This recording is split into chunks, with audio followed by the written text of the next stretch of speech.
And now Republican senators are yelling at Donald Trump. And that hasn't happened in 10 years. Here's the guy that inherited $200 million. If he hadn't inherited $200 million, you know where Donald Trump would be right now? Selling watches in Manhattan. The man Donald Trump used to call Little Marco is now his Secretary of State. Secretary of State Marco Rubio spent the day in Kuwait negotiating with representatives of regional governments that have suffered during Donald Trump's war with Iran.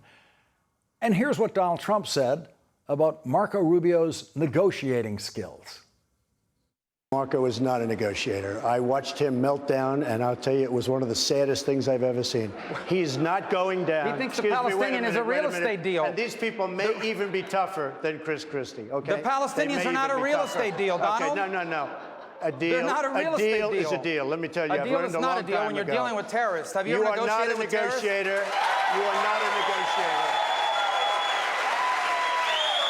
And with your thinking, you will never bring peace. You will never bring peace. Donald might be able to. So Marco Rubio will never bring peace, according to Donald Trump. And American voters agree with Donald Trump on that. A new poll shows 63% say that Donald Trump's agreement with Iran will not lead to lasting peace. Since Donald Trump defeated every Republican senator running against him for the Republican nomination for president 10 years ago, not one Republican senator has ever dared to yell at Donald Trump ever again until today. The New York Times is calling it a shouting match. And it happened in a place where you usually never hear a raised voice. Senators meet in two different conference rooms close to the Senate floor for group lunches in which the Democrats all gather together in one conference room and Republicans all gather together in another conference room to discuss their Senate priorities over sandwiches sent in from the Senate dining room. Very few Senate staffers are ever allowed in those meetings. In my last couple of years of working in the Senate, I reached the staff level that is actually allowed in that room, and I saw actual shouting in the room exactly once for about 30 seconds between two Democratic senators who were otherwise very friendly before and after that moment. Most people in the room said later that they'd never seen anyone shouting in that room, and that included people, senators, who'd been going to lunch in that room for 30 years. Today, the shouting match was in the Republican Senate luncheon. And in a typical week, many senators don't bother to show up for those luncheons, but when an important guest is invited, that increases attendance. Today, Republicans were lunching with their most important possible guest, the President of the United States, and it was the most mild-mannered among them who found himself in a shouting match with Donald Trump because yesterday that senator voted, along with three other Republican and the Democratic senators, to help pass a war powers resolution limiting Donald Trump's ability to wage war in Iran. Louisiana Senator Bill Cassidy has been voting against Donald Trump's war since Senator Cassidy lost his reelection campaign against a Trump-endorsed Republican primary challenger in Louisiana.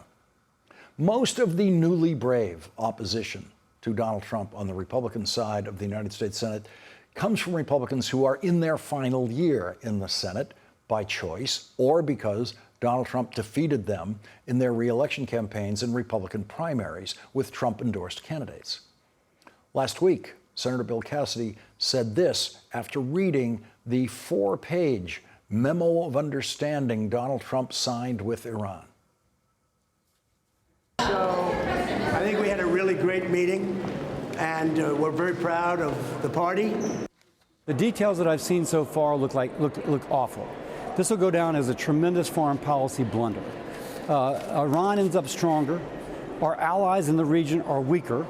And Iran has learned that if they're willing to grab that Strait of Hormuz and choke it off, they can get the Western world to dance to their tune. I think it's a deep mistake. Okay, so the first bit of that video that you saw that was out of sequence with what we were showing you was Donald Trump lying about today's meeting after the meeting, which was not a good meeting at all. And according to Senator Cassidy's modest account of his shouting match with Donald Trump, the account that Senator gave to reporters right after the luncheon, he didn't say anything as harsh or strong as what we just heard him say last week about Donald Trump's Iran deal. But it obviously doesn't take much to get Donald Trump shouting. And Senator Cassidy said that once Donald Trump was shouting, he, quote, matched his tone and his volume, end quote. Senator Cassidy spoke briefly to reporters after the luncheon where no video cameras were present, and he said this. He asked, why would anybody vote for the War Powers Act? As he continued, I said, is that a rhetorical question, or would you like to really know? He said, I'd like to know. I stood and said, you have not told the American people what's going on. It was supposed to last 4 weeks. It's lasted 4 months. Our original objectives have not been achieved. And I want to know what's going on. I can't tell you that's verbatim, because obviously I was speaking. But that's kind of what I've been saying all along. I'm voting for more powers until I get a briefing. At which point, as I recall, he did not particularly care for my comments. Raised his voice. I lost my temper. That's not appropriate. It's the Irish in me. But I, again, matched his tone and his volume, and it went back and forth. But at some point, my guy sitting next to me said, okay, I'll sit down. And so I sat down and tried to de-escalate. I guess my point is, though, that the American people need to know more than we are being told. The Senate needs to know. And it does not appear, although I don't know for sure, that the course of this is going the way that we were told. And so I make no apologies for standing up to the president, if you will, trying to demand that more information be shared with the Senate and more information be shared with the American people. I make no apologies for that whatever. And if someone tries to bully me into not asking that question, I'm not going to accept that either.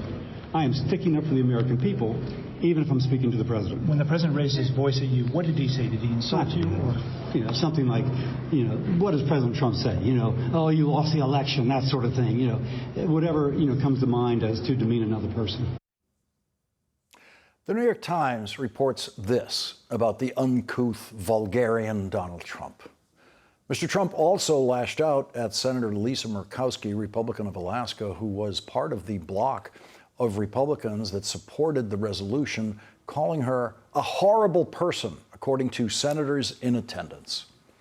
In not one of the reports about what happened in that room did a single senator rise to say, no, she's not, when Donald Trump called Lisa Murkowski a horrible person. And so they remain the weakest collection of people in Washington history who bear the title senator.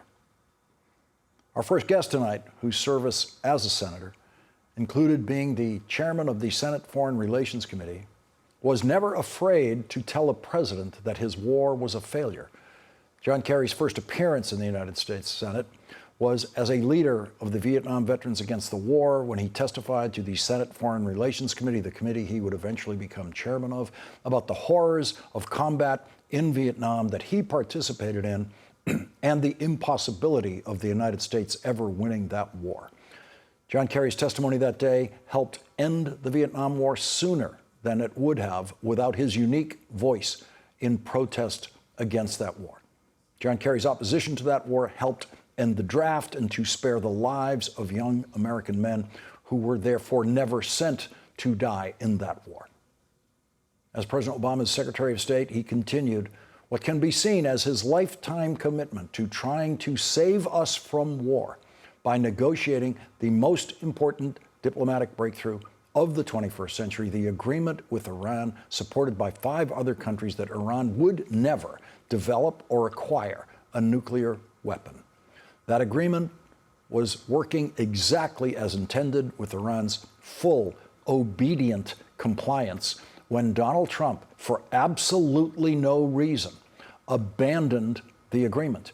As soon as Donald Trump did that, Iran began immediately enriching nuclear material for the possible production of nuclear weapons, something Iran had completely stopped doing thanks to the agreement negotiated by John Kerry and enforced by international inspectors who were allowed to go anywhere in Iran to find out exactly what Iran was doing, with the full support of 5 other countries who joined that agreement: China, Russia, France, the United Kingdom, Germany, and the European Union, all supporting that inspections regime that John Kerry negotiated. Donald Trump is now trying to do something alone through war that John Kerry did with the most important allies in the world through diplomacy.